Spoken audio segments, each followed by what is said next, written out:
Méditons avec le pasteur Ertis. Méditons avec le pasteur Ertis. Nous sommes mardi, le 17 mars. Nous méditons selon le programme de la Ligue pour la lecture de la Bible et nous utilisons le lecteur de la Bible 2020 qui a prévu Jean 15, 1 à 8.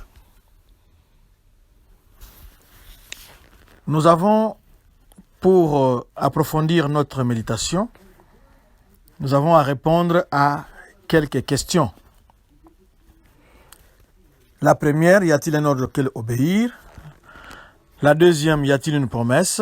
La troisième, quelle vérité Dieu me révèle-t-il? 4. Quel verset m'interpelle le plus? Et enfin la dernière, pour ma prière, y a-t-il quelque chose que Dieu me montre, dont j'ai à me repentir, auquel croire et obéir, pour lesquels le remercier et le louer, pour lesquels lui formuler ma demande. Dans ce texte, Jean parle du cep et des serments. Prions.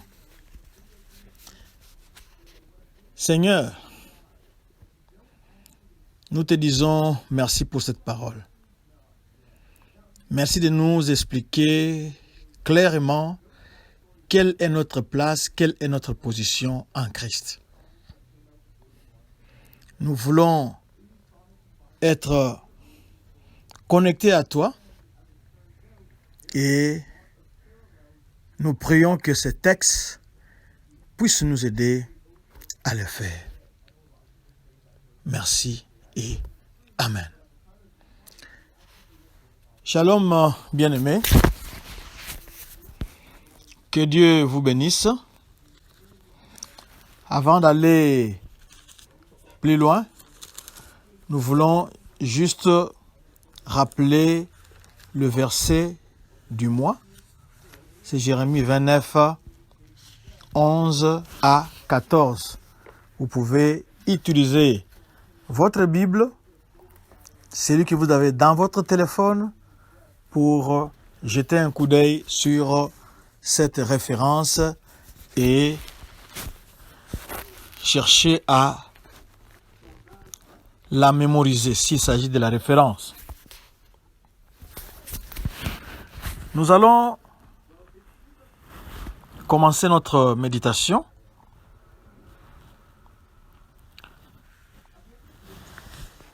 Du 1er au 3e verset, Jésus affirme qu'il est le vrai cep. Par cette image du cep de vigne, le Seigneur enseigne à ses disciples leur nouvelle position sur la terre. Ils avaient fait jusqu'ici partie du peuple d'Israël, souvent comparé à une vigne dont Dieu attendait du fruit. Au psaume 80, verset 8, il est dit: tu as transporté d'Égypte un cep, tu as chassé les nations et tu l'as planté. On peut aussi recourir à Ésaïe 5, 1 à 4. Lorsque Dieu mit de côté les gentils à cause de leur idolâtrie, il se forma un peuple qu'il appela hors d'Égypte et plaça en Canaan dans les circonstances les plus favorables, afin qu'il lui rapportât les fruits qu'il attendait. Ces fruits consistaient dans l'obéissance à la loi donnée par Moïse. Mais cette vigne ne produisit que des raisins sauvages, fruits de la mauvaise nature de l'homme pécheur. Dès la constatation de ces résultats, les prophètes annoncèrent le jugement de Dieu sur le peuple, qui ne furent finalement exécutés que 40 ans après la mort du Seigneur. Dans la mort de Christ, le jugement a aussi été exécuté sur l'homme en Adam. Là, Dieu en a fini avec lui sur le pied de sa responsabilité, et aussi avec Israël selon la chair. Dès lors, Christ le remplace comme vigne de Dieu sur la terre. C'est ce que le Seigneur enseigne aux disciples en leur disant que lui est le vrai cep et qu'au lieu d'être des cèpes plantés en terre, ils sont plutôt des sarments ou des branches attachées au nouveau cep, à Christ lui-même. Ils sont en lui et ils pourront porter du fruit en demeurant attachés à lui vitalement et pratiquement. Le cultivateur ici, le Père, s'occupera des sarments, les nettoiera afin qu'ils portent plus de fruits. Quant aux sarments qui n'en porteront pas, il les ôtera. Nous voyons ici, à partir du premier verset, Christ est le vrai cep. Vrai en contraste avec Israël, la vigne de l'Éternel. D'après Isaïe 5, 1 à 7, Israël qui n'a pas rempli son rôle. Au verset 2, ce passage nous montre 3 conditions à remplir pour qu'une vie porte du fruit. Primo, être purifié. On peut voir le verset 2 et 3. On peut aussi lire Jean 13, 10. Dexio, demeurer en Christ. On peut se référer au verset 4. Et tertio, obéir. On peut lire le verset 10 et le verset 12. Donc, les 3 conditions pour qu'une vie porte du fruit, c'est être purifié, demeurer en Christ et obéir.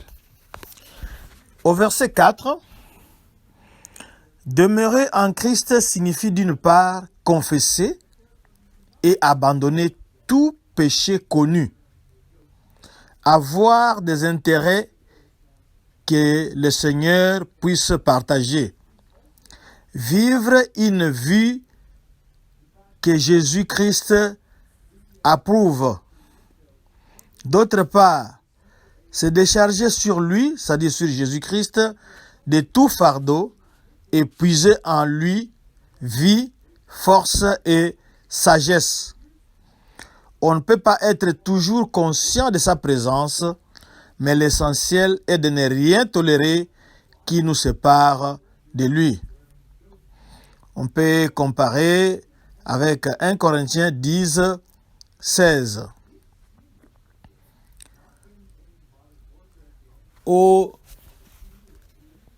6e verset,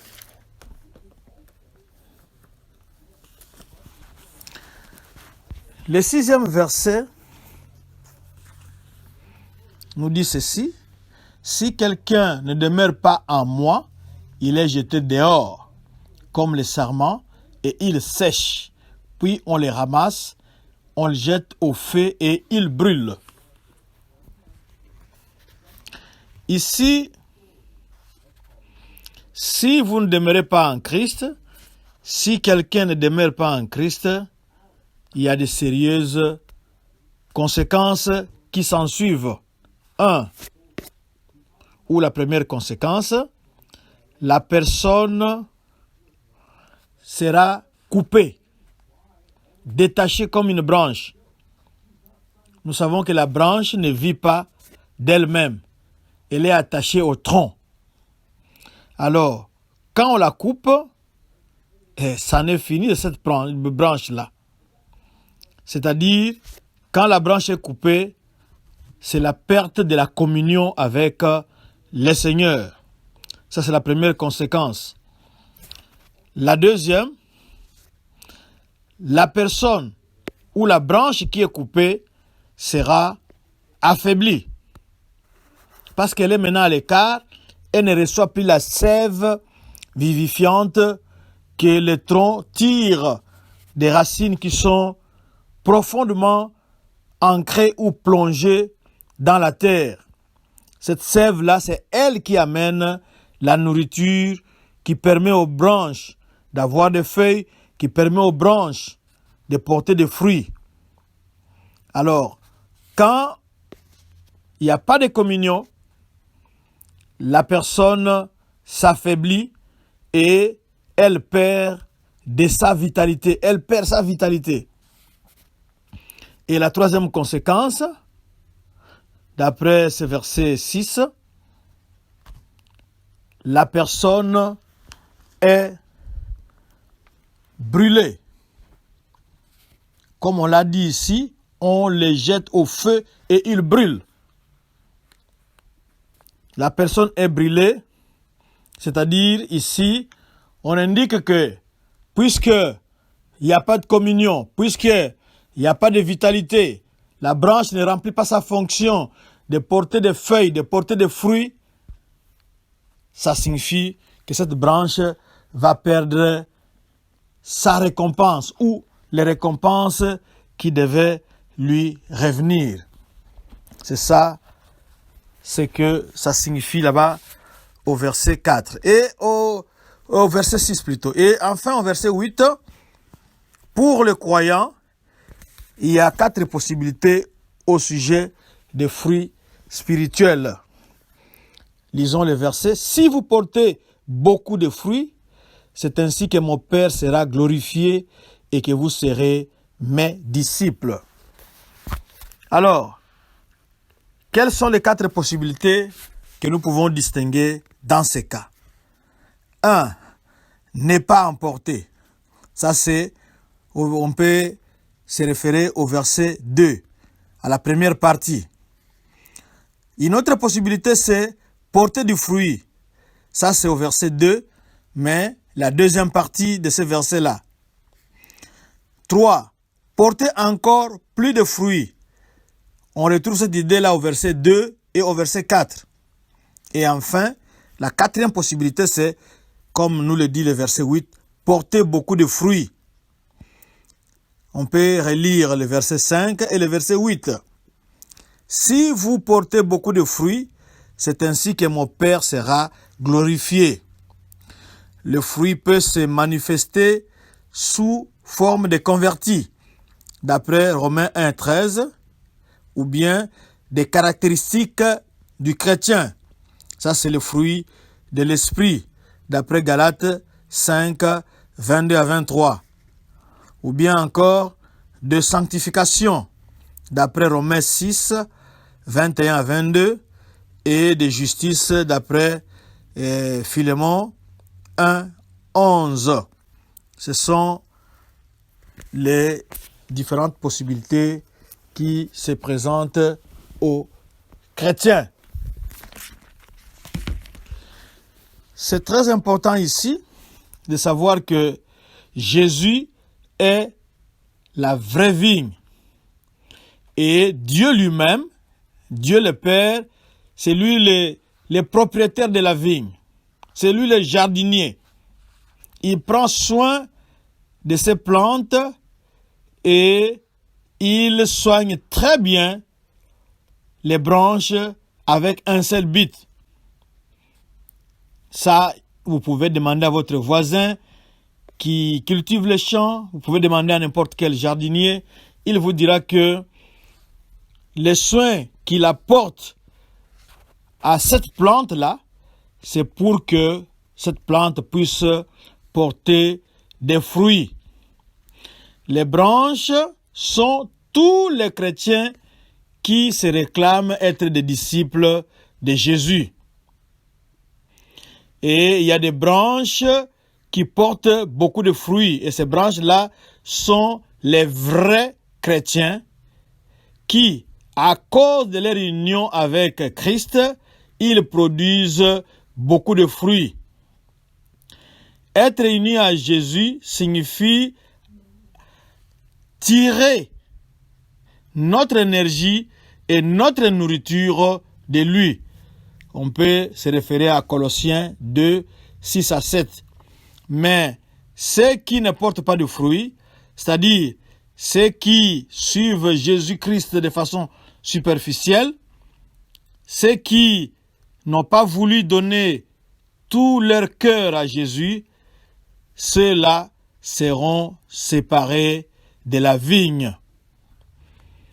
Les branches qui ne produisent pas de fruits, ce sont ces disciples-là qui sont inutiles.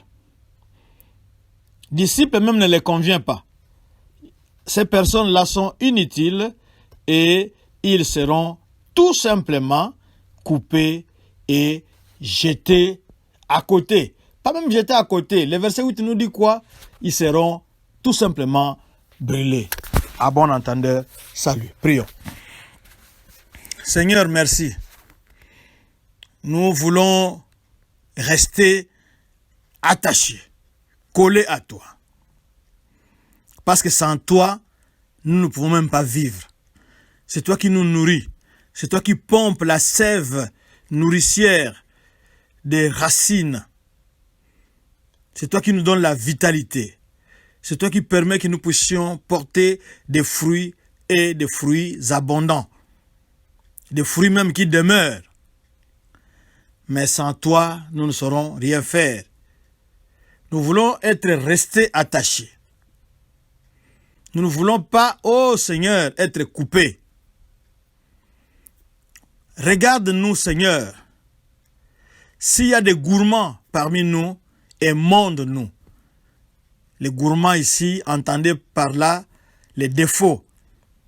Coupe ces défauts-là qui pompent ta sève inutilement, mais qui ne portent pas de fruits. Dieu le Père a besoin de fruits.